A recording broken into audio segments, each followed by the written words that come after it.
We've got the income brackets that are changing, and that's key change number 2. The Tax and Job Act expanded the tax brackets and shifted them downward, meaning most of the individual taxpayers benefited from a lower income tax rate. Now, once it sunsets, the highest rate jumps back up to 39.6, and it will remain there until some further changes come down the road. The only bracket, and I'll show you up on this chart here coming up shortly, that didn't change was the 10% bracket. But anybody in other brackets, they're going to see some changes. They're going to feel some changes here. So let me give you another example here. We got Sandy, who earns $100,000 a year.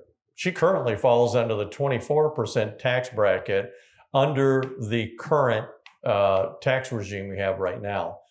When the Tax Cut and Jobs Act provision expires, assuming her salary stays the same, she will find herself in a 28% bracket. So some of her money is going to jump from 24% being taxed to 28%. And I'll illustrate it a little bit more here. Now this chart is a pretty busy chart, so let me kind of break it down here. On the left-hand side, you've got the 2018 tax rates, that which we're going to revert back to. And on the right side, you have the 2024 tax rates.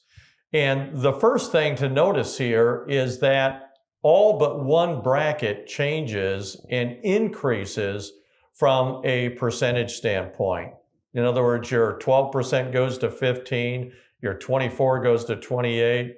The only percentage that doesn't change, however, the threshold does, is that 35%. So the 35%, that is actually a big deal when you look at the thresholds, because at the end of the day, even though you're paying 35%, the threshold drops from $600,000 down to $480,000. So you're effectively moving $120,000 from the 35% bracket into the 39.6% bracket. Again, that is a big deal. I'll give you another illustration here when you're looking at all these brackets that are going to be changing here. Again, either percentages or from a threshold standpoint. Let's take a look at the 22% bracket today. Now that bracket threshold goes all the way up to $165,000 for married couples. But when you go over to the rates that revert back to 2018, your actual threshold drops down to 156. Now, if you do the math on that, when you're looking at the tax, the additional tax you're going to pay, effectively, you're still going to pay about $2,700 in additional taxes, which is about a 7.4% increase. That's a big deal.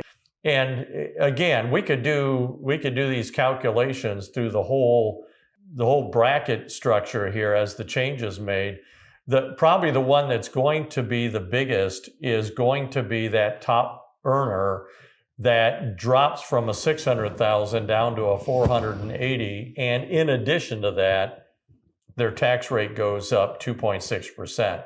So this is really impactful, and if you have not done any advanced planning relative to mitigating your taxes for the future, it is time right now to start.